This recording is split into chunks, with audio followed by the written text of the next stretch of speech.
Hello everyone, আশা করি সবাই তোমরা ভীষণ ভালো আছো আর বাচ্চারাও নিশ্চয়ই খুব ভালো আছে। আবারও আজকে ভীষণই হেলদি একটা রেসিপি তোমাদের সাথে শেয়ার করব।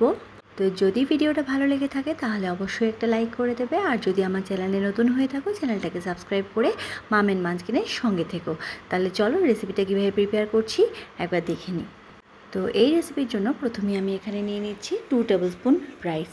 তো রাইসটাকে আমি খুব ভালো করে ধুয়ে 5 মিনিট ভিজিয়ে রেখে দেবো।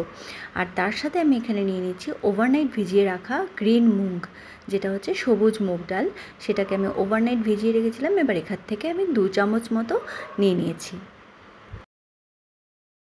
এইবারে একটা প্রেশার কুকার ভালো করে গরম করে নিয়েছি এবং তাতে 1 চামচ তেল আমি এখানে অ্যাড করে দিয়েছি। তোমরা যে কোনো তেল ইউজ করতে পারো। যদি 1 বছরের নিচে বেবিদের জন্য করতে চাও তাহলে সেক্ষেত্রে ঘিও তোমরা ইউজ করতে পারো। এবার এখানে হাফ টিস্পুন মতো আমি এখানে দিয়ে দিচ্ছি মাস্টার্ড সিড, যেটা হচ্ছে সর্ষে। আমি এখানে কালো সর্ষে ইউজ করছি। তো এটা দিয়ে আমি যতক্ষণ না সিডটা ফাটতে শুরু করবে ততক্ষণ পর্যন্ত আমি ওয়েট করব, এটাকে একটুখানি সতে করে নেব। এবারে আমি তারপরে মিশিয়ে দিচ্ছি এর মধ্যে চপড অনিয়ন। আমি এটাকে কুচি করে নিয়েছি, অনিয়নটা কুচি করে আমি এখানে অ্যাড করে দিয়েছি। তো পেঁয়াজটা আমি এখানে হালকা গোল্ডেন হওয়া অবধি একটু নাড়াচাড়া করে নিয়ে সতে করে নিলাম। তারপরে আমি এখানে অ্যাড করে দিচ্ছি স্লাইস করে রাখা কিছুটা গাজর। গাজর অ্যাড করার পরে আমি এখানে অ্যাড করে দিচ্ছি স্লাইস করে রাখা কিছুটা মিষ্টি আলু। একদম পাতলা পাতলা করে নিয়েছি যাতে হতে সময় কম লাগে এবং ভালো করে যাতে সেদ্ধ হয়ে যায়। আবারও 2 মিনিটের মতো একটু সতে করে নিলাম সমস্ত কিছু। সতে করতে করতে আমি এখানে অ্যাড করে দিচ্ছি প্রয়োজন মতো খানিকটা নুন। তোমরা যদি 1 বছরের নিচে বেবিদের জন্য করতে চাও নুনটা স্কিপ করে করতে পারো। তারপরে এখানে অ্যাড করে দিচ্ছি একটুখানি 1 পিঞ্চের মতো হিং। হিংটা কিন্তু ডাইজেশনের জন্য খুবই ভালো বাচ্চাদের ক্ষেত্রে। তারপরে আমি এখানে অ্যাড করে দিচ্ছি হাফ টিস্পুন মতো হলুদ গুঁড়ো দিয়ে সব কিছু একসাথে খুব ভালো করে নাড়াচাড়া করে একটুখানি সতে করে নিলাম।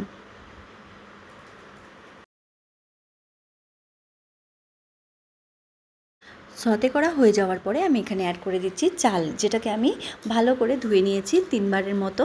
ধুয়ে আমি এটাকে 5 মিনিটের জন্য জলে ভিজিয়ে রেখেছিলাম। তো এবার জলটা ঝরিয়ে আমি এখানে চালটাকে অ্যাড করে দিয়েছি। চাল অ্যাড করার পরে আমি এখানে দিয়ে দিচ্ছি যে গ্রিন মুগটা আমি নিয়েছিলাম 2 চামচ, সেটা আমি এখানে অ্যাড করে দিচ্ছি।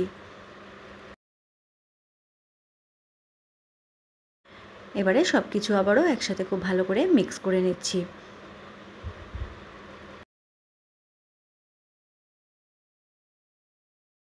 চাল ডাল সমেত সবজিগুলো খুব ভালো করে 1-2 মিনিটের মতো একটু নাড়াচাড়া করে নিয়েছি। তারপরে এখানে 1.5 কাপ জল আমি অ্যাড করে দিয়েছি।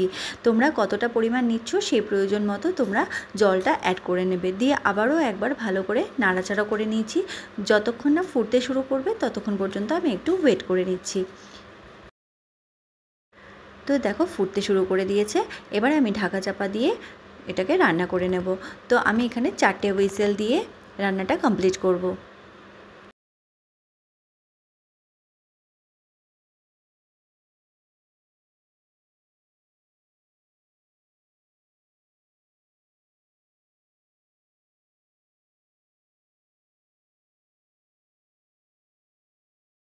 তো 4টে হুইসেল হয়ে যাওয়ার পরে ন্যাচারালি যখন প্রেশারটা রিলিজ করে যাবে তখনই আমি ঢাকাটা খুলে তোমাদেরকে দেখাবো।